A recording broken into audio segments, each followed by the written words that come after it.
撮れてるかな?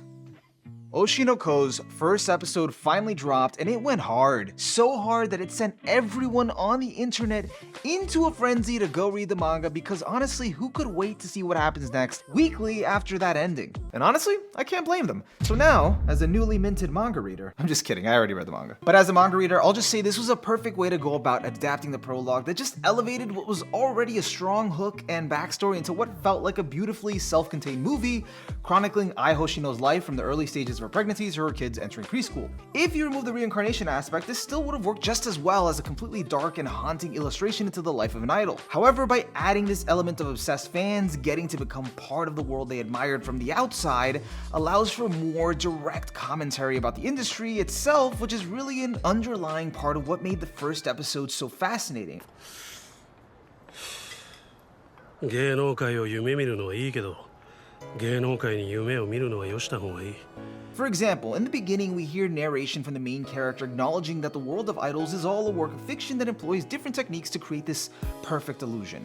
But he also acknowledges that he wants to be lied to. He wants to buy into it. He's fine with the illusion produced by the idols that he enjoys, and he buys into it because he wants to support them. But he also understands that that's what's needed to rise into this world, into stardom. But now, for better or worse, Goro Amemiya, along with his former patient Sarina, are fans that get to become part of that fiction that's being weaved as they try to help Ai continue rising in her stardom. But in addition to that, on another layer, they've become part of the fiction of being her children. And this drives home the theme of lies inherent in show business that's prevalent throughout the episode. A great example of this is in the acting portion of the episode where the kids have to call their mother Ai while on set. じゃあ平気だね。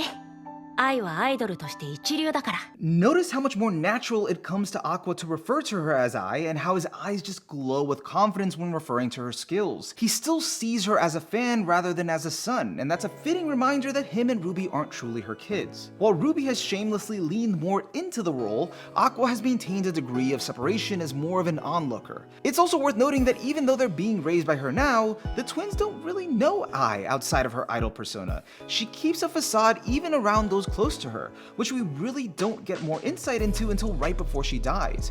Her true thoughts remain mostly a mystery.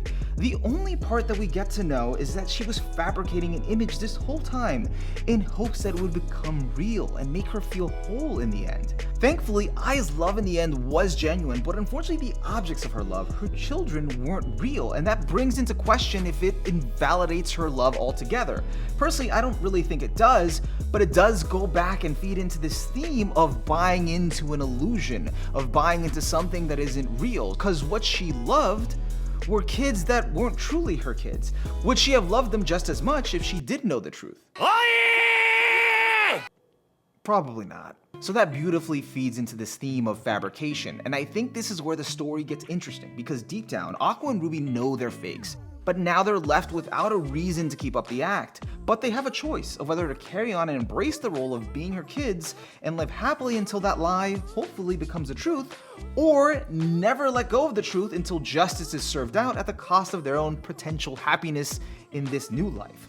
Which is what we see hints of with Aqua's resolve at the end of the episode, calling it a revenge tragedy. And all of this also comes down to the circumstances of their deaths. While Serena died of natural causes in her previous life without getting much of a chance to ever do anything, Goro died of violent death that was directly linked to Ai's, so he's already involved.